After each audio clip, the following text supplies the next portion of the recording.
Film keren yang diadaptasi dari kisah nyata ini bermula saat pemeran utama pria sedang berjalan kaki di jalanan kota. Bersamaan dengan itu terdengar narasi seorang wanita yang merupakan pemeran utama wanita dalam film ini, yang mengutarakan tentang kehidupan rata-rata manusia hidup selama 27.375 hari. Dalam narasi itu tergambar bahwa kita terkadang jarang untuk memanfaatkan waktu dengan baik dan hanya mengingat momen-momen penting dalam hidup saja, bahkan tersesat dalam rutinitas yang selalu kita jalani, hingga melupakan betapa berharganya waktu setiap harinya. Dalam perjalanan waktu itu bisa saja seketika berubah dalam sehari, bahkan bisa saja sesuatu itu hilang. Scene berganti. Suatu hari di sebuah bar tampak pemeran wanita dan kawan-kawan sedang nongkrong asik. Ya, pemeran wanita itu bernama Jennifer Carter, yang biasa dipanggil Jen.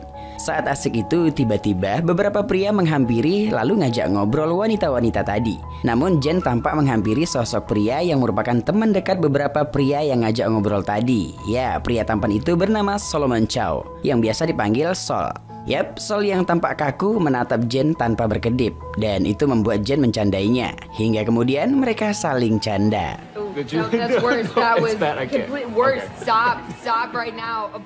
Hari berikutnya, Sol yang sedang olahraga dihampiri oleh Jen, dan sepertinya mereka sudah menjadi teman dekat. Hari itu mereka jogging sembari cerita tentang kehidupan masing-masing. Dari cerita itu diketahui bahwa Sol bekerja di suatu perusahaan pemasaran digital, sementara Jen sedang kuliah untuk menyelesaikan magister psikologinya.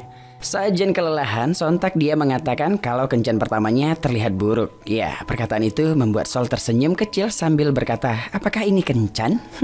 Setelahnya, mereka mengunjungi kedai hotdog yang ada di sekitaran taman di sana. Sol kemudian dihampiri oleh temannya yang merupakan penjual hotdog itu, lalu memberikan makanannya agar dinilai oleh Sol.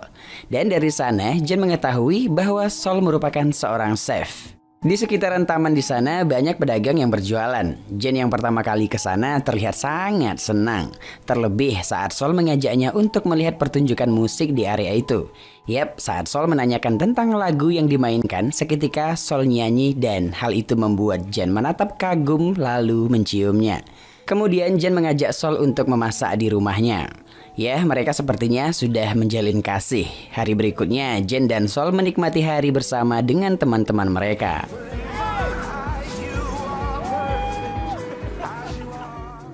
Di kampus, Jen yang sedang kuliah asik melihat foto kebersamaannya dengan Sol sembari tersenyum kasmaran. Sepulang dari kuliah, Jen terkurung oleh hujan. Namun tak lama, Sol datang dengan membawa payung di tengah hujan itu. Ya, hari-hari indah itu mereka habiskan berdua hingga di ruang kamar Jen. Esok harinya, Sol yang di kantor melihat resep-resep makanan di komputernya karena dia ingin memberikan kesan pertama yang baik untuk ibunya Jen yang akan berkunjung. Sementara Jen yang di rumah sedang video callan dengan sepupunya yang bernama Gigi. Dan tak lama, Sol yang baru pulang kerja menghampiri Jen dengan membawa bahan-bahan untuk dimasak. Di sana, Jen yang mengetahui kalau Sol tak menyukai kerjaannya disuruh berhenti oleh Jen dan menyuruhnya untuk menjadi chef di restoran sepupunya tadi. Namun Sol mengatakan belum bisa untuk berhenti karena dia harus menabung dan memikirkan masa depan dengan Jen. Jen yang terpesona mendengar itu memberikan saran bagaimana Sol tinggal dengannya saja. Dengan begitu Sol bisa menabung sebelum berhenti. I will kick you out if you suck to live with and I'm gonna know fast. Sex before dinner. Hari besok, Sol dan kawan-kawan berusaha memindahkan barang-barang Sol ke rumah Jen. Di malam harinya, mereka yang sudah serumah, Sol sedikit memasakkan makanan untuk Jen. Ketika Jen mencobanya, lalu memberikan komentar bahwa masakannya sangat enak, Gigi sepupunya pasti suka, katanya. Pagi harinya, mereka yang baru bangun menuju ke kamar mandi, lalu sikat gigi bareng sembari joget dan bernyanyi. Saat asik itu, tiba-tiba perut Sol terasa sakit. Jen yang panik, Sol berkata itu hanya ototnya yang tertarik. Kemudian mereka mengunjungi suatu tempat. Di sana, Jen yang bersama teman-temannya bercerita tentang Sol yang membenci pekerjaannya hingga membuatnya berhenti memasak. Mendengar itu, salah satu temannya memberi saran buatlah suatu rencana. Yap, sontak Jen terfikir untuk membuat acara Thanksgiving. Oke, ide itu kemudian dilaksanakan. Hari itu semua teman-teman Jen ikut menghadiri. Ada Gigi dan juga ibunya Jen di sana. Jen dan yang lain asik ngobrol tentang apapun, sementara Abang Sol yang seorang chef memasakkan banyak makanan untuk acara itu. Gigi yang melihat Sol memasak menghampiri lalu mencoba masakan yang dibuat oleh Sol. Dan ya, saat mencicipi itu, Gigi yang menyukai tampak sangat antusias sekali, lalu menawarkan untuk bekerja di restorannya. Jen yang mendengar hal itu tersenyum bahagia. Oke, masakan ala chef Sol akhirnya selesai dan semua telah dihidang. Para teman dan keluarga yang hadir begitu sangat menikmatinya. Di momen itu, Sol sempat mengatakan pada Jen ucapan terima kasihnya dan akan segera resign dari tempat kerjanya. Hari berikutnya, Jen dan Sol pergi jalan-jalan di suatu taman. Saat menikmati serunya jalan kaki, Sol tiba-tiba menyanyikan lagu Don't Look Back in Anger buat Jen. Indahnya lagi, nyanyian Sol diiringi pemain musik yang ada di taman itu. Dan yang membuat Jen kaget, tiba-tiba semua teman-teman mereka juga hadir dan ikut menyanyikan lagu itu buat Jen. Melihat momen yang ternyata sudah dipersiapkan Sol itu, mata Jen berkaca-kaca. Di momen indah itu, Sol mengatakan hal yang sangat menyentuh, kemudian di depan semua orang, Sol melamar Jen.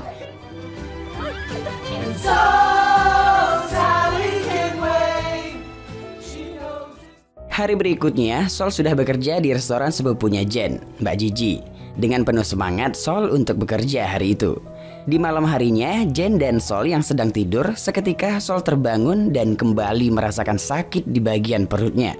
Mencoba berdiri, akhirnya Sol tumbang. Melihat itu, dengan segera Jen membawa Sol ke rumah sakit.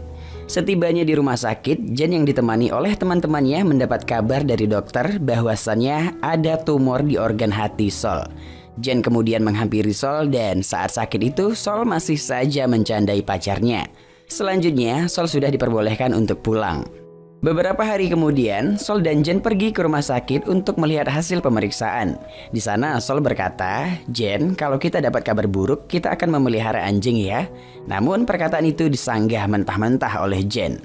Ketika bertemu dengan dokter dengan penuh semangat memberikan kabar bahagia itu. "Alhamdulillah semua bagus, tapi kami akan menindaklanjuti dalam 6 minggu ke depan," kata dokter. Tentu saja mendengar kabar itu, Jen dan Sol sangat bahagia. Hari berlanjut. Hari itu Sol kembali bekerja dengan sangat energik. Di tengah sibuknya, Jen menghampiri. Ternyata Gigi merencanakan acara pernikahan mereka tepat di belakang restonya. Namun teman-teman Jen yang juga hadir tidak setuju bila acara dibuat di tempat itu. Setelahnya, Jen dan Sol pergi menuju pantai. Mereka kemudian menghabiskan hari di pantai itu. Di esok harinya, Jen dan kawan-kawan olahraga di suatu taman. Tak lama, Jen yang olahraga mendapat pesan dari Sol agar Jen segera pulang. Setibanya Jen di depan rumah, tampak Sol membawa seekor anjing. Dan itu membuat Jen terdiam. Sepertinya hal buruk menghampiri. Ketika di dalam rumah, hal yang ditakutkan Jen akhirnya terjadi. Sol memberikan kabar dari dokternya bahwa keadaan tubuhnya memburuk. Tentu saja hal itu membuat Jen sedih dan sangat stres. Sol yang tak mau melihat Jen sedih mencoba menenangkannya lalu memeluk Jen. Setelah itu di hari besok, Jen bertemu dengan teman-temannya dan menceritakan keadaannya. Di saat mereka mau menikah, di saat itu pula Sol harus berobat dan itu membutuhkan biaya yang besar. Jen memutuskan untuk menunda pernikahannya. Kemudian di lain waktu, Jen menemani Sol untuk berobat dan kontrol di rumah sakit. Sementara di tempat lain, setelah mendengar perkataan Jen tadi yang akan menunda pernikahannya, salah satu temannya, Mbak Kiting, merencanakan sesuatu hal dengan mengundang teman-teman Sol dan Jen. Selesai membahas, mereka menyuruh Jen dan Sol untuk datang ke suatu tempat. Setibanya Jen dan Sol di tempat itu, teman-teman Sol dan Jen menyampaikan rencana mereka dan berniat untuk meminta izin kepada Sol dan Jen. Rencana itu adalah teman-teman Jen dan Sol akan berusaha untuk menggalang dana demi mewujudkan pernikahan mereka. Jen yang awalnya tidak mau merepotkan teman-temannya itu, akhirnya Sol dan Jen menyetujuinya. Dan ya, mulai hari itu semua tempat dipenuhi dengan brosur penggalangan dana pernikahan Sol and Jen. Ide teman-teman Sol dan Jen membuat jagat raya ramai dan sangat mendukung hal itu. Bahkan Jen dan Sol dibuat kaget tak menyangka saat melihat gedung yang akan digunakan. Pemilik gedung itu mengatakan kalian yang spesial bisa menggunakan gedung ini secara gratis. Tak hanya itu saja, gaun serta jasnya juga gratis.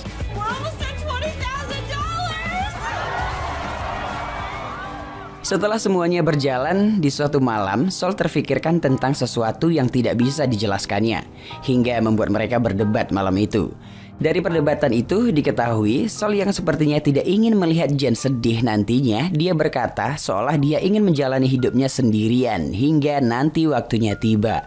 Mendengar ucapan itu, Jen pergi keluar rumah. Ketika Jen pulang, dia melihat Sol duduk seorang diri. Di sana, Jen kembali berusaha membujuk Sol. Jen juga sempat mengatakan tidak ada perpisahan lebih awal, tidak ada kata menyerah. Sol yang awalnya berat hati, namun pada akhirnya Sol menerima untuk melanjutkan pernikahan mereka dan bahagia bersama Jen. Mereka kemudian berpelukan. Oke, hari selanjutnya tepat di mana hari pernikahan mereka. Semua teman dan kerabat sibuk mempersiapkan untuk acara pernikahan Jen dan Sol. Sol yang saat ini bersama salah satu temannya lalu memberikan sebuah kotak cincin kepada temannya itu. Kemudian mengatakan, temukan apa yang kau sukai dan lakukan. Brother, jangan pernah melupakan kesempatan. Setelah semua persiapan selesai, acara inti pun tiba. Sol yang sudah dikelilingi semua orang tampak menunggu kedatangan sang bidadari. Dan tak lama, Jen sang kekasih datang menghampiri Sol dengan begitu cantiknya. Di momen berdua dan disaksikan oleh banyak orang, Sol mengutarakan sumpahnya kepada Jen. Begitupun dengan Jen. Di momen itu, semua orang yang menyaksikan tampak haru bahagia. Pindah di dalam gedung, semua orang yang hadir sangat menikmati dalam acara pernikahan Jen and Sol. Setelah Jen dan Sol berdansa, mereka pergi menuju air mancur dan masuk ke dalam kolam air mancur itu sembari melampiaskan rasa bahagia mereka. Beberapa hari kemudian, Sol kembali mendatangi rumah sakit untuk lanjut pengobatan. Dari hasil pengecekan hari itu, Jen mendapat kabar buruk dari dokter bahwa kanker yang diderita Sol sudah menyebar luas dan ini sudah beralih ke pertimbangan hidup. Artinya bisa dibilang hidup Sol tidak akan lama lagi. Mendengar kabar itu, Jen begitu terpukulnya. Setelahnya mereka pun pulang. Setibanya di depan rumah, sahabat Sol sudah menunggu. Sementara Jen yang sangat sedih melampiaskan kesedihan itu di dalam mobilnya. Hari-hari Jen dilakukannya untuk merawat sang suami. Lalu di tengah kesedihan itu, Sol mengulang candaannya dulu ketika di kamar mandi. Ya, sikat gigian sambil joget dan bernyanyi. Suatu malam, Sol yang terbaring di kasurnya melihat Jen membuka laptop yang ingin menuliskan sesuatu. Tahu bahwa tulisan itu tentangnya, Sol meminta untuk membacakannya. Jen pun membacakan tulisan itu. Ya, di mana tulisan itu berisikan tentang lanjutan narasi di awal film tadi. Ketika suara Jen membacakan tulisannya itu, kita akan dibawa pada beberapa hari kemudian. Dan sepertinya Sol telah meninggal dunia.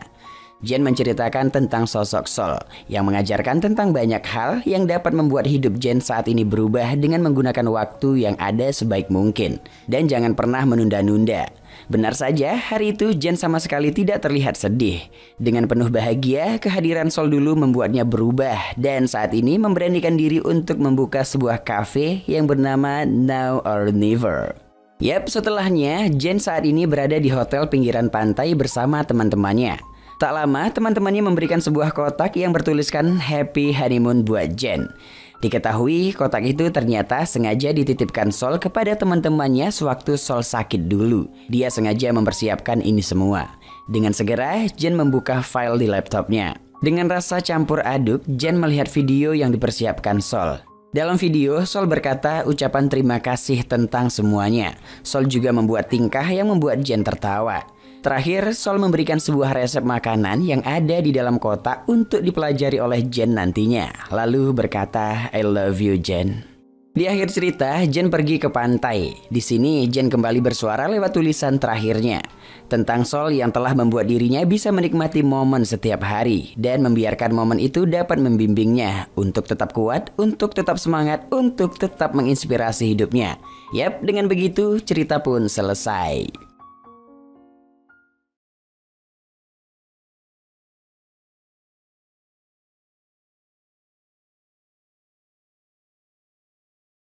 Seorang pria muda berpiyama nampak berkelana ke sana kemari dengan menumpang setiap mobil yang lewat. Namanya adalah Will Donner. Kali ini Will menumpang di mobil Pasutri Parubaya menuju sebuah kota. Selama perjalanan, Will bercerita pada Pak Sutris kalau dia akan kembali ke kota kelahirannya, Pennsylvania, untuk bertemu wanita yang ia cintai bernama Emma. Pak Sutris agak heran karena Will mendengar orang tua Emma sakit bukan dari mulut Emma sendiri, melainkan dari teman-temannya. Padahal menurut Will, mereka mereka berdua sering bersama. Di lain tempat, Emma, wanita yang Will cintai, sampai di sebuah hotel. Dia akan beristirahat sejenak sebelum melanjutkan perjalanan esok hari ke kota kelahirannya. Kembali pada Will, Bu Ipah membangunkan Pak Sutris yang baru saja tertidur. Bu Ipah menyuruh Will untuk kembali menceritakan kisahnya yang mengharukan pada Pak Sutris. Jadi saat itu, Emma dan Will berada di kelas 5 SD. Mereka selalu menghabiskan waktu bersama. Meskipun rumah mereka berjarak cukup jauh, tapi mereka sering menghabiskan waktu di taman saat libur sekolah. Suatu hari di kelas, guru menyuruh Will dan teman-temannya untuk diam sesaat mendengarkan berita. Ternyata telah terjadi kecelakaan kereta yang menewaskan banyak orang.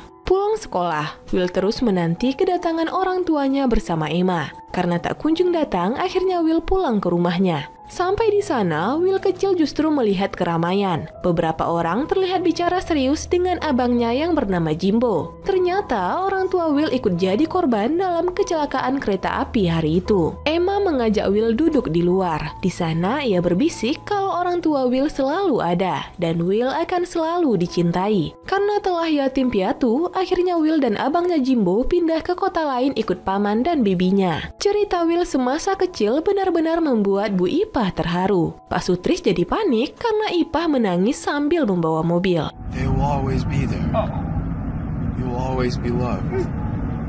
Malam harinya, Emma menelpon ibunya. Sang ibu bertanya tentang keberadaan Aaron, kekasih Emma. Tapi Emma seperti enggan membahasnya. Pikiran Emma sedang tidak tenang, apalagi ia berhenti sebagai pembawa acara di sebuah program televisi. Tapi ia berbohong kepada ibunya kalau semuanya baik-baik saja. Di Los Angeles, kekasih Emma, Aaron, terlihat gelisah. Ia menelpon kerabat Emma, tapi ia tidak kunjung mendapatkan informasi tentang keberadaan Emma. Hatinya semakin tidak tenang, apalagi sebelumnya Aaron melabrak sahabatnya sendiri yang ternyata main serong dengan Emma. Will sampai di kota kelahirannya. Ia langsung menuju ke sebuah bank karena abangnya Jimbo kini bekerja sebagai banker. Melihat Will yang cuma pakai piyama, Jimbo jadi malu karena ditertawakan rekan kerjanya. Ia pun menyuruh Will untuk masuk ke ruangannya. Setelah 2 tahun kepergian adiknya, Jimbo malah memberi sambutan tak menyenangkan. Ia mengibaratkan Will seperti anak anjing yang terus mengikuti Emma namun tak pernah berani bicara padanya. Will tersinggung, tapi ia tak bisa membantah fakta itu. Akhirnya, Will memutuskan pergi ke tempat pamannya yang bernama Joey. Joey dan istrinya sangat senang menyambut kedatangan Will setelah 2 tahun ia pergi. Meski Jimbo menganggap Will aneh, tapi bagi Joey dan istrinya perjalanan Will selama 2 tahun mengikuti Emma adalah bukti cinta sejatinya. Di waktu yang berbeda, Emma juga telah sampai di rumahnya. Sang ibu menyambut putri semata wayangnya itu dengan penuh sukacita. Emma langsung menuju kamar sang ayah yang sedang terbaring sakit. Meskipun selalu mengeluh, tapi ayah Emma adalah orang yang diam-diam peduli pada keluarganya. Ketika Joey sedang melayani pembeli, istrinya memanggil dengan begitu antusias. Ia memberitahu kalau Will akan segera bicara dengan Emma. Joey sangat senang, tapi ia meminta Will untuk segera melakukannya antara hari ini atau besok. Emma bersantai di teras rumah bersama sang ibu dan memandang rumah pohon di halaman. Rasanya baru kemarin ia kecil dan kini ia sudah tumbuh dewasa. Emma tak begitu mengingat kenangan masa kecilnya hingga ia bertanya pada sang ibu seperti apa dirinya sewaktu kecil. Tapi bagi ibunya, Emma adalah gadis terbaik. Ternyata dari kejauhan, Will menguping pembicaraan Emma dan ibunya. Ia terduduk lemas di balik pohon. Gadis yang ia cintai rupanya telah melupakan kenangan masa kecil mereka di rumah pohon itu. Di waktu yang bersamaan, Jimbo datang menjemput adiknya pulang. Anak-anak Jimbo sangat ingin bertemu dengan Will. Will sangat pandai menghibur 2 keponakannya. Istri Jimbo nampaknya juga tulus menyayangi adik iparnya ini. Tapi Jimbo seperti tidak senang melihat keakraban Will dengan anak-anaknya. Saat makan bersama, Jimbo berulah dengan menghina Will yang pengangguran dan selalu memakai piyama. Istri Jimbo mencoba membela Will, tapi Jimbo terus menyudutkannya sampai menyuruh anak-anaknya pergi dari meja makan. Dengan gamblangnya, Jimbo katakan bahwa tindakan Will yang selalu mengikuti Emma adalah sebuah gangguan mental. Will tidak sakit hati. Tapi saat tahu bahwa kakak iparnya lah yang menyebut sikap Will seperti gangguan, di sanalah Will merasa sedih. Kakak ipar Will merasa sangat bersalah karena pernah berkata hal demikian. Setelah Jimbo pergi, ia bertanya kapan Will mulai menyukai Emma. Jawabannya, setelah insiden kereta api yang menewaskan orang tuanya. Will kecil sering bertukar kabar dengan Emma setelah ia tinggal dengan pamannya. Following this woman around everywhere is something that makes sense, but it doesn't. Ketika Emma pergi kuliah ke Oregon, Will mulai mengikutinya di sana. Bertemu dengan Emma di sana bukanlah hal yang terpenting. Will hanya ingin selalu berada di sisi Emma. Lalu saat Will tahu Emma akan pulang kampung karena ayahnya sedang sakit, Will juga mengikutinya. Ayah Emma selalu membicarakan tentang kematian, tapi istrinya menganggap itu hanya bercandaan. Tapi ayah Emma berkata bahwa dalam setiap lelucon terdapat punchline atau topik inti, dan yang dia katakan tadi adalah punchline-nya. Malas berdebat dengan suaminya, ibu Emma pun bertanya tentang hubungan Emma dengan Aaron. Emma hanya mengadikkan bahu dan mengatakan semuanya jadi rumit. Ayah Emma mendadak bergurau lagi dengan mengatakan ia benci makan bubur terus. Ibu Emma jadi tersinggung dan meninggalkan kamar begitu saja.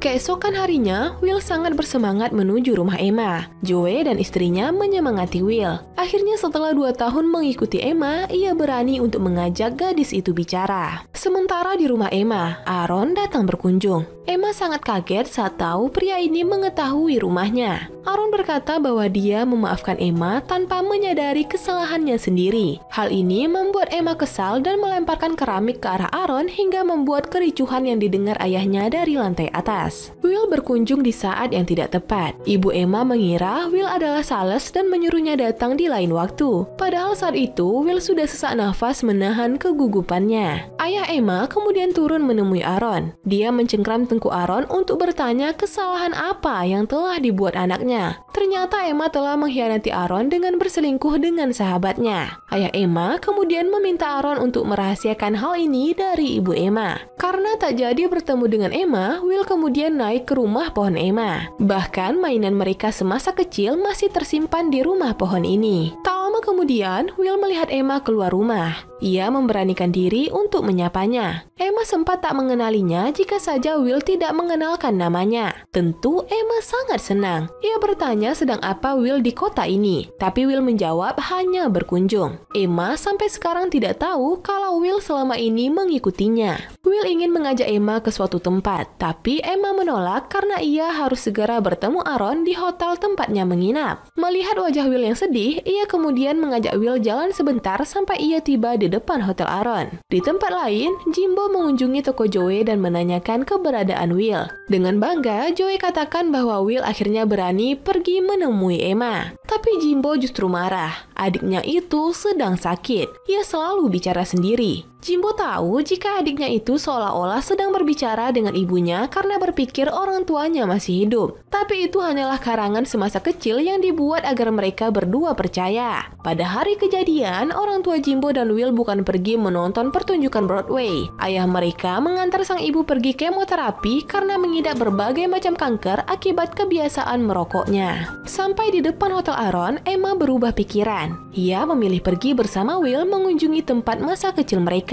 Pertama kali, Will membawanya ke bar kenangan mereka. Will hafal betul mana kursi yang dulu mereka duduki. Ia sampai membujuk agar pengunjung lain pindah dari kursi itu. Setelah selesai memesan minuman, Will bicara sendiri. Emma jadi kebingungan melihatnya. Namun bagi Will, justru Emma paling tahu dia sedang berbicara dengan siapa. Karena Emma sendirilah yang mengatakan kalau Will akan selalu dicintai. Emma jadi prihatin. Karena kata-katanya semasa kecil, Will jadi berhalusinasi kalau orang tuanya masih hidup sampai saat ini dan selalu bersamanya. Mereka kemudian pergi ke taman tempat mereka dulu bermain. Kesenangan Emma terusik karena Aaron terus menelponnya. Emma pun curhat pada Will kalau ia tidak baik-baik saja seperti yang terlihat. Segalanya menjadi tidak mudah. Agar gadis yang ia cintai tidak sedih, Will mengajak Emma naik ayunan putar. Mereka kemudian duduk bersama di sana. Will menyuruh Emma untuk menyentuh satu bagian di pahanya. Bagian itu telah mati rasa saat ia terlempar dari ayunan putar ini semasa kecil. Emma ingat betul kejadian itu. Dalam perjalanan pulang, Will menahan kekecewaannya saat tahu Aaron ingin menikahi Emma. Yang lebih menyakitkan, Emma telah berselingkuh dengan pria lain dan kini ia menyesal. Meski sebenarnya menyakitkan, Will menyuruh Emma untuk minta maaf pada Aaron. Mereka berjalan kembali. Emma menyanyikan lagu kenangan mereka dan langsung memeluk Will. Piyama yang dipakai Will sepertinya pernah Emma lihat di suatu tempat. Dengan polosnya, Will menjawab kalau Emma pernah melihatnya saat sedang sirkus di California. Namun saat itu Will memakai topeng. Emma makin bingung kenapa Will tidak bicara padanya. Tapi Will katakan bahwa ia sedang menunggu waktu sekarang ini. Akhirnya Emma tersadar kalau selama ini Will mengikutinya seperti stalker. Tapi bagi Will, ia hanya pergi ke tempat di mana Emma berada. Sebab Will sangat takut bila bangun tidur Emma sudah berada sangat jauh darinya. Fakta gila ini membuat Emma sangat marah. Apalagi Will terus bicara sendiri seolah-olah sedang membela Emma di depan orang tuanya. Emma kemudian meminta Will untuk berjanji agar tidak mengikutinya lagi. Okay, this is not the way the world works. We're not kids anymore. You don't even know me. Malam telah larut. Jimbo sangat khawatir karena adiknya tak kunjung pulang. Sementara Aaron terus gelisah. Alasan di sebaliknya karena Aaron tidak sengaja membunuh selingkuhan Emma. Di waktu yang bersamaan, Emma pun datang. Ia minta maaf dan bercerita kalau selama ini ia telah diikuti oleh seorang pria. Anehnya, Aaron mendesak Emma untuk memberitahu siapa nama pria itu. Dan nama Will Donner pun terucap dari mulut Emma. Mayat selingkuhan Emma telah ditemukan. Polisi mulai melakukan investigasi. Hari berikutnya, Will kembali berkelana. Harapannya telah dihancurkan. Ia tanpa sadar berjalan di tengah jalan sampai seorang polisi menghentikannya. Polisi tersebut menanyakan kartu identitas Will dan menanyakan di mana alamat Will. Singkat cerita, ia pun dibawa ke kantor polisi di California karena dituduh sebagai pembunuh selingkuhan Emma. Semua ini adalah ulah Aaron. Polisi mulai menginterogasi Will. Ia pun cukup kooperatif. Tapi saat Will teringat Emma, ia jadi berontak karena ingin segera melihatnya. Jimbo dihubungi polisi selaku wali Will. Jimbo sedih melihat kondisi Will, apalagi di dalam taksi adiknya ini sampai menangis. Mendadak Will berujar kalau semuanya tidak berfungsi. Ia tahu sejak awal kalau orang tuanya bukan pergi menonton pertunjukan dan tewas dalam kecelakaan itu. Jimbo menangis dalam diam. Ia membawa Will dalam pelukannya. Selama ini Jimbo bersikap tegas karena ia takut Will disakiti seperti sekarang ini. Di ruang tunggu bandara, Will menanyakan kabar Emma pada Jimbo. Tapi jawaban yang didapat Will justru membuat hatinya semakin nyeri. Dengan senyum getir, Will kemudian izin ingin membeli permen karet pada Jimbo. Namun sampai pesawat akan berangkat, Will tak kunjung kembali. Apalagi amplop warisan orang tuanya yang selama ini Will simpan, ia tinggalkan. Jimbo sadar bahwa Will telah kabur. Waktu berlalu, kondisi ayah Emma semakin lemah. Malam ini, Aaron mengajak Emma ke bar yang dulu ia kunjungi dengan Will. Emma sadar bahwa ia tidak bisa menyingkirkan Will dari pikirannya. Rencana menikahnya dengan Aaron juga harus ditunda karena Emma tidak tahu kapan ayahnya akan pulih. Esok harinya, Emma menemani ayahnya di teras rumah. Sang ibu datang memberikan sebuah surat untuk Emma. Rupanya surat itu dari Will. Ia memberikan nomor Pak Sutris dan Bu Ipah. Emma diminta menghubungi nomor itu untuk membuktikan bahwa Will sedang bersama mereka di hari di mana selingkuhan Emma tewas. Segera Emma menelpon nomor Bu Ipah. Mendengar nama Will, Bu Ipah sangat antusias. Ia kaget saat mengetahui tuduhan pada Will dan berkenan memberi kesaksian. Saat Emma kembali ke teras, ayahnya ternyata telah meninggal dunia dalam tenang. Emma dan ibunya sangat berduka. Beberapa waktu kemudian, Aaron akhirnya ditangkap atas kejahatannya. Emma juga pergi menemui Joe untuk minta tolong agar permintaan maafnya disampaikan pada Will. Suatu hari, Jimbo datang ke rumah Emma menyampaikan surat dari Will. Ia juga memberitahu kalau Will kini di San Francisco. Selepas kepergian Jimbo, Emma mulai membaca surat dari Will. Selama ini, Emma lah yang jadi penguatnya setelah kepergian orang tuanya. Bagi Will, hanya ada Emma untuk selamanya. Ia memohon kembali agar Emma mencintainya. Bagi Will, sudah cukup Emma untuk selamanya. Emma mulai mencari Will ke alamat yang diberikan Jimbo. Ia bertanya sana-sini sampai 2 orang homeless memberitahu kalau Will sedang tampil di sebuah gateway. Emma langsung menuju ke sana. Ternyata tempat itu adalah lokasi tempat para pesulap tampil. Akhirnya ia menemukan Will sedang bermain juggling. Emma jadi terbayang Will semasa kecil dengan senyum cerianya. Will kaget saat tahu Emma datang melihatnya. Ia ingin menghampiri, tapi Emma mengode Will untuk melanjutkan pertunjukan. Will tampil dengan ciamik. Di akhir pertunjukan, dia melangkah ke arah Emma kemudian berbisik, "Apakah kau mengikutiku?" Keduanya tertawa. Mereka kemudian saling melepaskan rindu satu sama lain. Cerita pun tamat.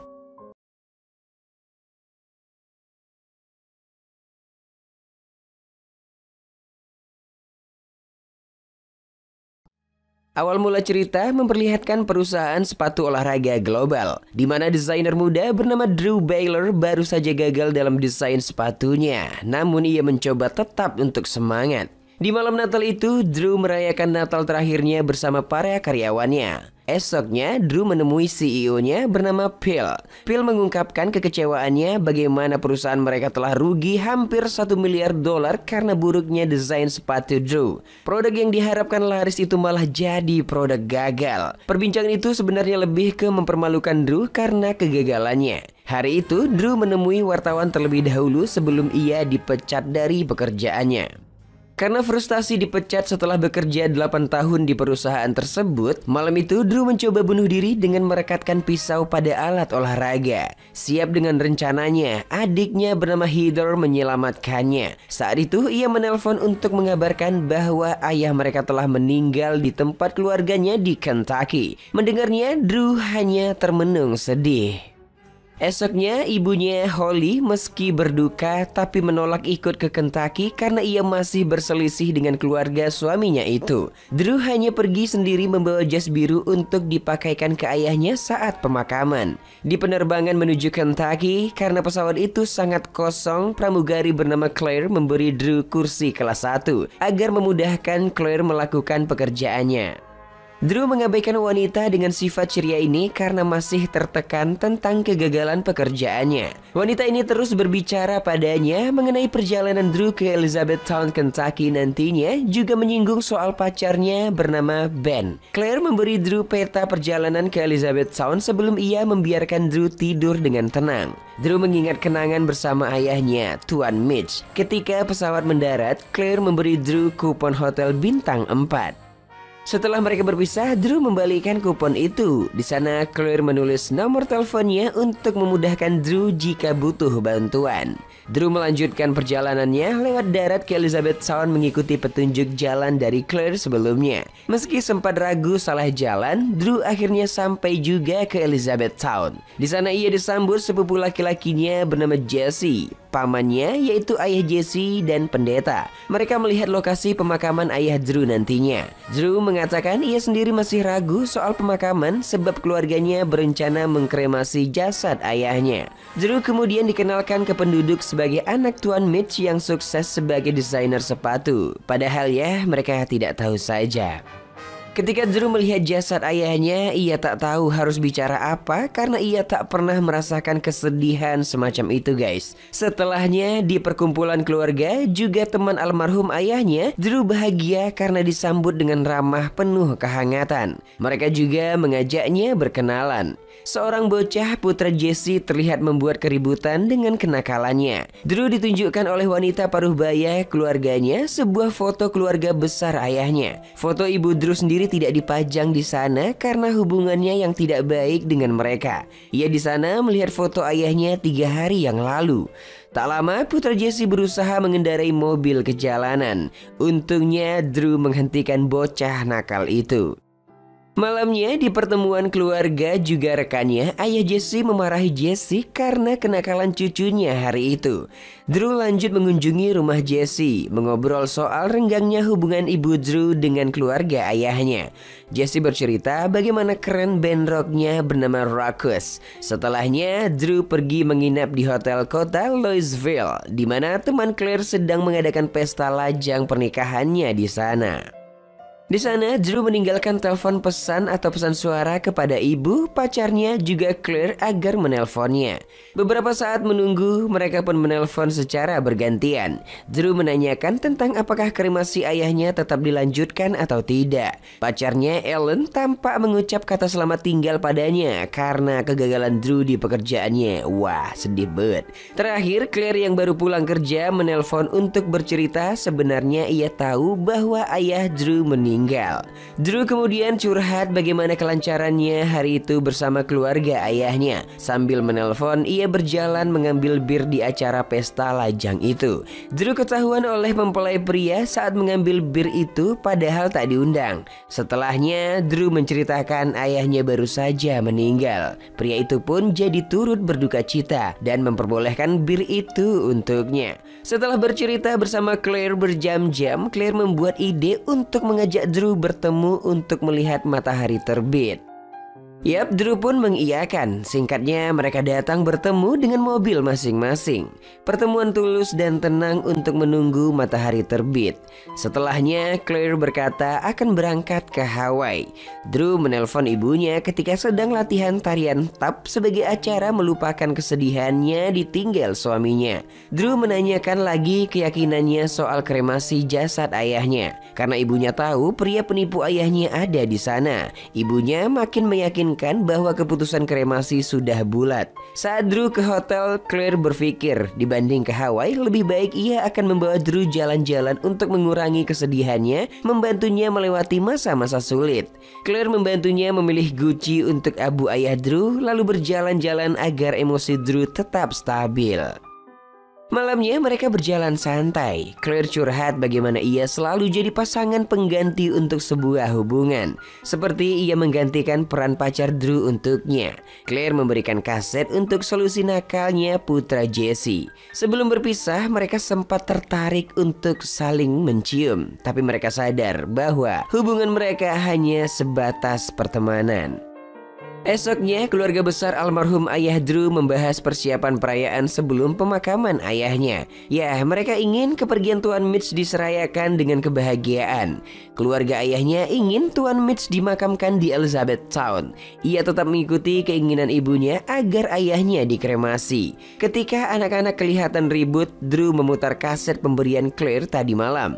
Video peledakan sebuah rumah itu berhasil membuat anak-anak itu tak berisik lagi. Ayah Jesse kemudian berterima kasih kepada Drew atas hal itu.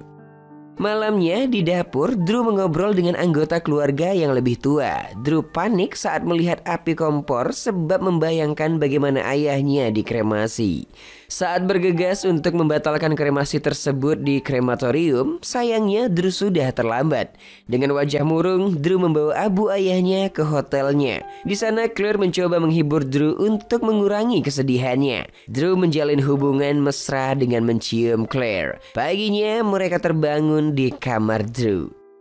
Claire berjalan pergi berharap Drew menyuruhnya tetap tinggal, tapi Drew masih tidur. Ketika Claire keluar hotel, Drew bangun menyusulnya. Bukannya mengatakan cinta, Drew malah berbicara tentang semangat pantang menyerah soal pekerjaannya meski telah gagal. Soal hubungan mereka itu nomor 2 untuknya.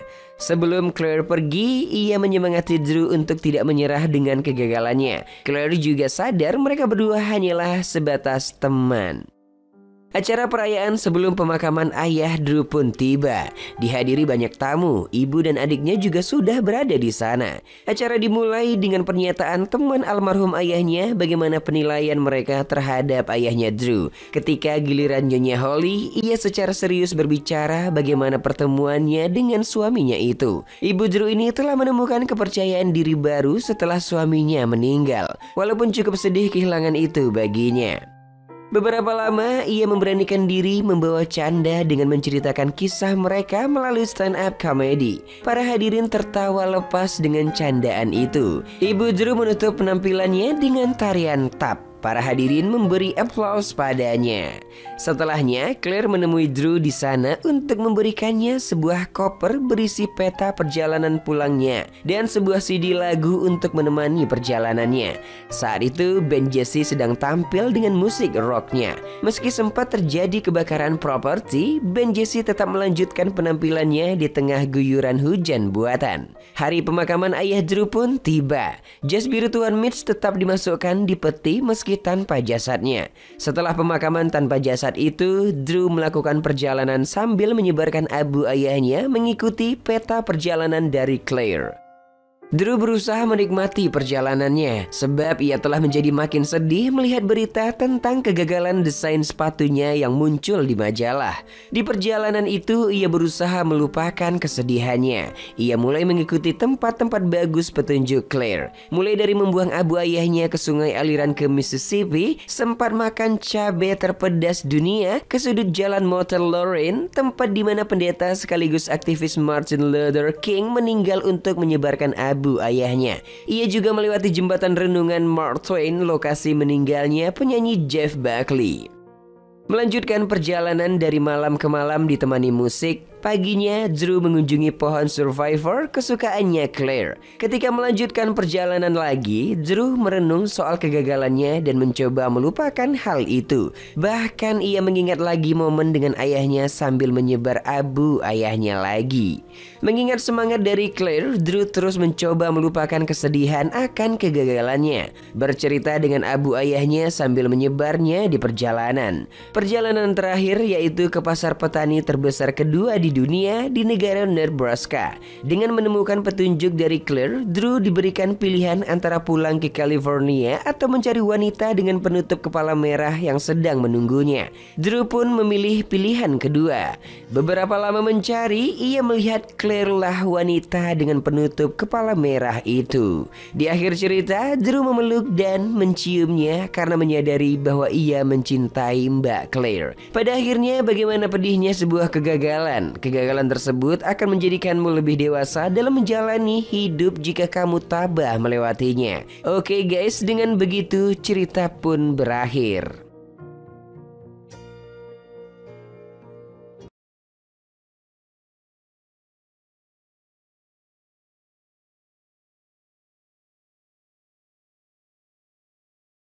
Film dibuka dengan satu geng cewek seksoi yang terdiri dari 3 orang, diantaranya Jess Harris. Ia seorang wanita cantik yang memiliki hobi fashion designer. Selanjutnya ada Casey Cordero, wanita cantik yang memiliki hobi main bola dan juga seorang hacker. Dan yang terakhir Bianca Paper, seorang fanatik movie, kutu buku dan sedikit kuno. Saat di sekolah, seorang pria gendut sedang membagikan undangan reuni kepada seluruh murid terkecuali Bianca. Ia bahkan tak memperdulikan Bianca. Lalu ketika Bianca dan gengnya sedang berjalan di lorong sekolah, ada seorang guru Spanyol yang menyapa mereka, tetapi tidak dengan Bianca. Lanjut, kita diperlihatkan seorang karakter baru bernama Madison Morgan. Ia seseorang yang mengklaim bahwa dirinya adalah wanita paling seksi di sekolah. Madison menghampiri Bianca dan kawan-kawan. Kedatangannya ialah untuk memberikan undangan pesta di rumahnya kepada Jess dan Casey. Tetapi ia melewatkan Bianca dengan alasan bahwa undangannya sangat terbatas. Karena melihat kesombongan Madison, Casey pun bertindak dengan membagi 2 undangannya kepada Bianca. Kini Bianca telah memiliki undangan yang berarti dia juga bisa datang ke pesta tersebut. Can't wait. Should I bring anything or okay. Siang hari saat di kelas, Pak Arthur meminta seorang murid menjadi sukarelawan untuk membuat jurnal tentang kehidupan di sekolah yang nantinya akan menjadi tugas terakhir sebelum kelulusan. Tetapi sepertinya tidak ada yang berminat, hingga pada akhirnya Pak Arthur menunjuk Bianca untuk menyelesaikan tugas tersebut. Awalnya Bianca menolak karena ia menganggap tugas ini cukup ribet untuk seorang anak introvert seperti dirinya. Tetapi Pak Arthur tetap memaksa dan Bianca tak dapat berbuat apapun selain pasrah. Copy that, circle it, write it. Huh? Pizza-induced diabetes. Now that's a school lunch story. Setelah sepeninggalan Pak Arthur, Bianca mengeluh kepada dua sahabatnya akan pesta nanti malam. Sebab ia tidak memiliki teman cowok untuk diajak mengobrol saat pesta itu. Jess pun menawarkan beberapa kenalan prianya kepada Bianca. Tetapi, Bianca sangat pemilih dan ia menolak semua saran yang diberikan Jess. Ternyata Bianca telah jatuh hati kepada seorang pria di kelas sebelah yang bernama Toby Tucker. Ia adalah seorang musisi yang tampan.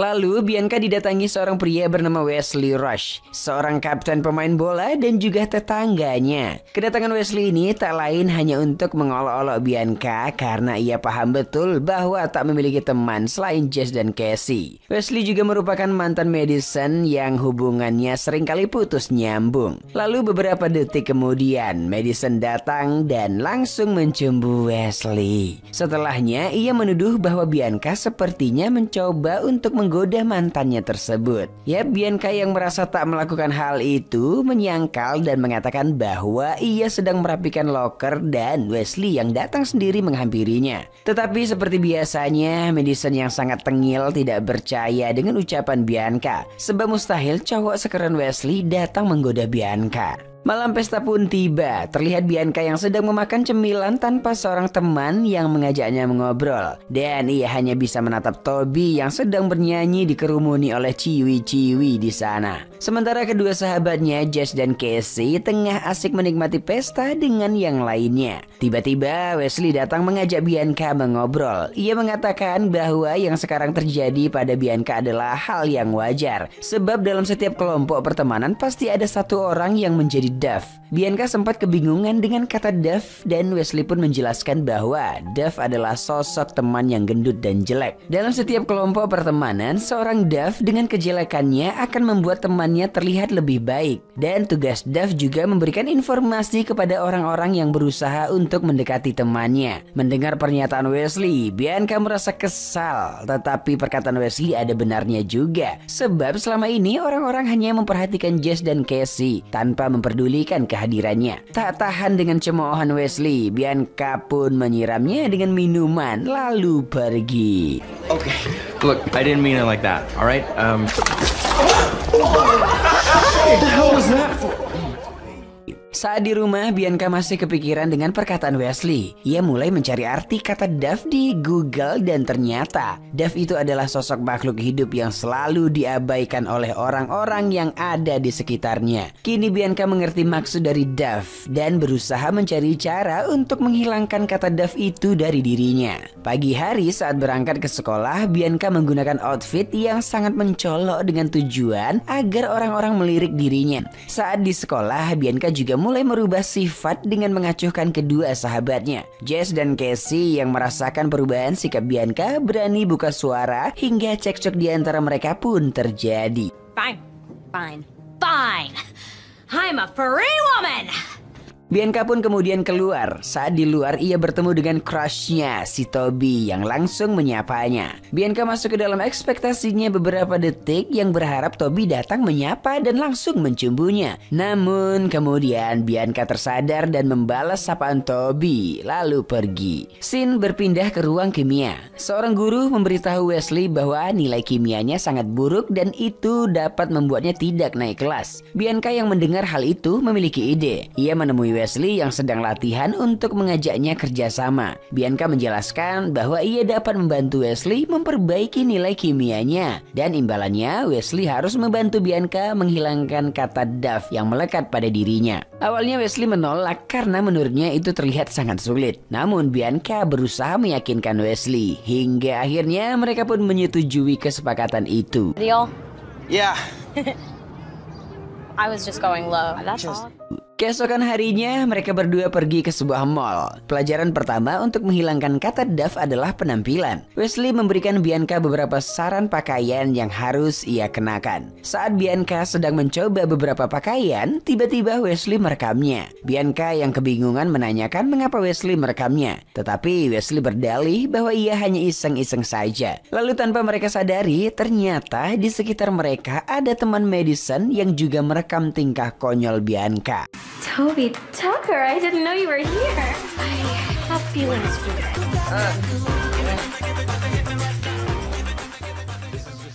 Selanjutnya setelah pembelajaran pertama selesai, kini masuk ke pembelajaran kedua, yaitu Bianca harus merayu seorang pria yang tidak dikenal. Setidaknya sampai mendapatkan nomor telepon pria yang dirayunya itu. Percobaan rayuan pertama gagal. Bianca bahkan dianggap orang aneh oleh pria yang sedang dirayunya. Namun akhirnya Bianca berhasil di percobaannya yang ke-20 dan ia langsung memberitahu hal itu kepada Wesley. Excuse me. I can't do this. Nope. We have to stop meeting like this. You're always going. I'm Alan. Hey, Bianca. Nice to meet you, Nice to meet you. Dan tanpa ia sadari, ternyata teman Madison juga merekam tingkahnya saat itu. Lalu saat Wesley dan Bianca hendak pulang, tiba-tiba Madison dan temannya datang. Hal itu membuat Bianca gugup dan mengatakan bahwa ia tidak sengaja bertemu Wesley. Namun Madison tidak memperdulikan hal itu. Ia hanya mencemooh mereka berdua dan kemudian pergi. Setelahnya, Bianca dan Wesley yang salah tingkah pun berpamitan pulang dengan arah yang berlawanan. Keesokan harinya saat di sekolah, Bianca tidak sengaja bertemu dengan dua sahabat lamanya. Tetapi dengan segera Bianca pergi dan menghindar dari mereka. Lalu saat berjalan di lorong sekolah, Bianca merasa aneh dengan semua orang yang tertawa menatap dirinya. Tiba-tiba Bianca mendapat notif video di ponselnya. Yang ternyata video tingkah konyolnya kemarin di mall telah viral di kalangan teman-teman sekolahnya, gengs. Ia yang merasa malu langsung lari ke toilet dan menangis. Sementara kedua sahabatnya yang mengetahui kejadian itu berinisiatif untuk menghapus video yang telah tersebar luas tersebut. Pak Arthur dan kepala sekolah yang juga melihat video viral itu merasa sangat prihatin karena tanpa sengaja itu sudah termasuk ke dalam tindakan bullying. Oleh karena itu, Pak Kepala Sekolah mengambil tindakan dengan membatasi penggunaan ponsel di sekolah. Yap, saat pagi hari seluruh ponsel murid-murid akan dikumpulkan dan bisa diambil saat proses pembelajaran telah selesai. Karena peraturan baru itu, semua murid-murid di sekolah mulai membenci dan mengucilkan Bianca. Mereka menganggap Bianca lah biang kerok hingga ponsel mereka semua disita, gengs. Bianca yang sudah kepalang malu menghampiri Wesley di kantin yang sedang nongkrong dengan teman-temannya. Bianca mengira bahwa Wesley lah pelaku penyebaran video itu. Nah, karena sepengetahuannya hanya Wesley yang merekam tingkah konyolnya di mall hari itu, Wesley yang merasa tidak bersalah lantas menyangkalnya dan mengatakan bahwa angle pengambilan gambar dalam video viral itu bukanlah dari tempat duduknya. Tetapi Bianca yang sudah terlampau kesal langsung melempar tempat makan milik Wesley dan pergi dari sana. Di rumah, Bianca terlihat sedang merenung atas semua kejadian yang menimpanya di sekolah. Namun tiba-tiba Wesley datang bertamu. Maksud tujuan Wesley datang tak lain untuk meminta maaf kepada Bianca. Ia juga berjanji akan membantu Bianca apabila berada di dalam kesulitan lagi. Selain itu, Wesley juga memberikan sebuah gaun yang terakhir kali selalu dipandangi Bianca saat mereka pergi ke mall kemarin. Yap, akhirnya Bianca memaafkan Wesley dan mereka pun kembali berteman. A little peace offering. Oh my God, Wes. Saat di sekolah, Bianca memberanikan diri untuk menghampiri Toby. Bianca menjelaskan semua yang ada di video viral itu memang benar adanya karena Bianca sudah lama menyimpan rasa kepada Toby. Lalu Bianca juga mengajak Toby untuk makan malam jam 7 nanti. Dan Toby pun menerima ajakan tersebut. We should hang out sometime. Yeah, I'd like that. Karena terlampau gembira akan dinner bersama crushnya, Bianca langsung menghampiri Wesley yang sedang berada di sebuah ruang ganti pria. Tanpa rasa malu dan canggung, Bianca dengan santai memberitahu kabar itu kepada Wesley. Dengan senang hati dong, Wesley pun menjelaskan tahap demi tahap yang harus dilakukan Bianca saat berkencan. Sepulangnya dari sekolah, Bianca mendatangi rumah Wesley. Baru sampai di depan pintu rumah Wesley, Bianca mendengar suara ricuh ayah dan ibu Wesley yang sedang bertengkar. Untuk mencairkan suasana, Bianca pun mengajak Wesley ke sebuah tempat rahasianya, di mana tempat itu sering dikunjungi Bianca saat suasana hatinya sedang kacau balau. Sesampainya di tempat itu, Bianca dan Wesley duduk di atas batu besar dan mulai curhat satu sama lain. Karena terbuai ke dalam suasana, tanpa sengaja mereka pun berciuman, geng. Wesley yang sadar langsung berdalih bahwa itu hanyalah sebuah praktik praktek agar Bianca tidak kaku saat melakukan hal itu dengan Toby nanti malam. Bacot. Namun tanpa mereka sadari, ternyata teman Madison yang saat itu sehabis jogging sore juga ada di sana dan merekam semua aktivitas yang mereka berdua lakukan sob. Akhirnya video bercumbu itu pun sampai ke Madison dan ia mengancam Bianca akan menyebarkan video tersebut apabila Bianca tidak menjauhi Wesley. Tibalah hari di mana Bianca akan berkencan dengan Toby. Ia datang menemui Toby di rumahnya dengan menggunakan dress pemberian Wesley. Sesampainya di sana, Toby menolak ajakan Bianca untuk berkencan di luar karena Toby mengatakan ia telah memasak sushi untuk mereka berdua. Awalnya Toby dan Bianca mengobrol dengan normal, tetapi pandangan Bianca selalu seperti melihat sosok Wesley berada di depannya. Udah baper. Merasa kebingungan dengan yang sedang terjadi, Bianca pun izin untuk ke toilet. Setelah dari toilet, Bianca dan Toby lanjut mengobrol di teras luar. Toby menyanyikan lagu barunya kepada Bianca dan setelahnya ia menanyakan perihal kedua sahabat Bianca yang terlihat sudah jarang bersamanya. Akhirnya Bianca pun mulai curhat dengan apa yang terjadi antara ia dan kedua sahabatnya itu. Tetapi Toby bergelagat aneh dengan terus-menerus bertanya tentang Jess dan Casey. Ia juga memuji-muji mereka berdua di hadapan Bianca. Nah, di sini Bianca mulai merasa ilfil dengan Toby. Lalu tanpa sadar, Toby keceplosan dengan mengatakan bahwa ia menerima ajakan dinner dengan Bianca karena mengira Bianca akan membawa kedua sahabatnya dan juga mengenalkan mereka kepada Toby. Yap, mendengar hal itu, Bianca marah dan pergi meninggalkan Toby. I can't even believe this. For 5 seconds, I thought that... Bianca. Bianca yang sedang merasa kacau karena sebenarnya orang yang selama ini ia taksir adalah lelaki brengsek. Bianca pun pergi ke tempat rahasianya untuk menenangkan diri di sana. Namun gengs, ia malah melihat Wesley dan Madison yang sedang bercumbu ria di atas batu besar itu. Akhirnya Bianca pun memutuskan untuk pulang ke rumah. Tak lama kemudian Wesley datang ke rumah Bianca dan meminta maaf karena ia tak sempat mengangkat telepon dari Bianca. Namun Bianca mengatakan bahwa ia tak marah dengan hal itu. Ia justru marah karena Wesley telah mencemari tempat spesialnya dengan membawa Madison untuk mesum di sana. Keesokan hari dengan kegalauannya, Bianca menghabiskan waktunya untuk mengerjakan sebuah jurnal tentang reuni di hari yang akan datang. Bianca pun mendapatkan inspirasi ide-ide dari semua masalah yang telah dilaluinya. Menurut pandangannya, reuni adalah sebuah kata yang memunculkan rasa yang hangat dan nyaman namun tidak dengannya. Bianca tahu orang-orang mengatakan pentingnya sebuah reuni, tetapi bagi orang-orang seperti dirinya itu hanyalah sebuah tekanan yang berasal dari masa lalu. Sebenarnya jauh di dalam lubuk hati Bianca tidak menyesal dengan tingkah brengsek Toby kepada dirinya, tetapi yang ia sesali adalah putusnya persahabatannya dengan Jess dan Casey. Lalu beberapa hari kemudian, Jess dan Casey datang menemui Bianca di rumahnya. Mereka meminta maaf kepada Bianca karena selama ini membuat Bianca terlihat seperti seorang dove. Namun sebenarnya mereka tidak pernah ada niatan untuk membuat Bianca seperti itu. Jadi Jess dan Casey ini benar-benar sahabat sejati loh gengs. Dan kini mereka kembali berkumpul bersama. Thanks. Oh. The point is we're a team. If anything, we're kind of chumps in comparison to you. Kedua sahabatnya ini merencanakan untuk membuat sebuah kejutan kepada murid-murid lain di hari reuni nanti. Mereka akan membuat Bianca menjadi sorotan orang-orang yang datang di reuni tersebut. Dan untuk pakaiannya, Jess yang seorang desainer telah membuatkan sebuah baju khusus untuk Bianca yang akan membuat orang-orang terpana saat melihatnya. Hari reuni yang dinanti-nantikan pun tiba. Langkah kaki dari tiga gadis ini menjadi sorotan orang-orang yang berada di sana, termasuk Wesley yang terpukau dengan paras cantik Bianca malam itu. Wesley meminta maaf atas semua yang telah terjadi sebelumnya. Wow. You look beautiful. Thanks.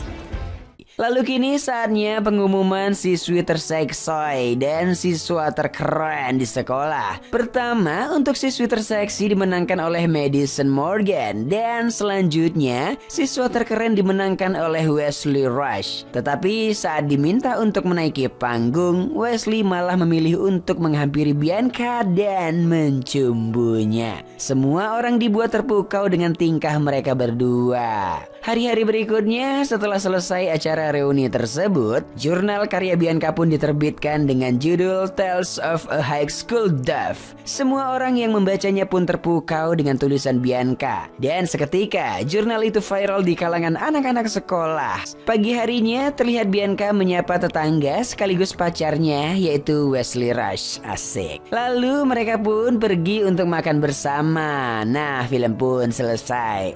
Tapi belum. Di akhir film, Bianca menutup dengan sebuah kutipan dari seorang Dove bahwa kini akhirnya semua bukan lagi tentang popularitas atau mendapatkan cowok, namun tentang memahami cap apapun yang melekat pada dirimu, hanya kaulah yang bisa mendeskripsikan dirimu. Oke, sampai di situ cerita pun selesai.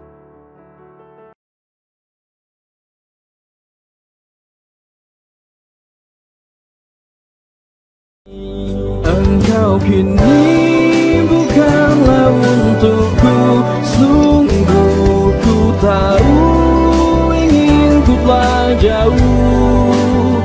Cukup sudah kau lupakanlah masa-masa itu, saat dulu aku di hatimu.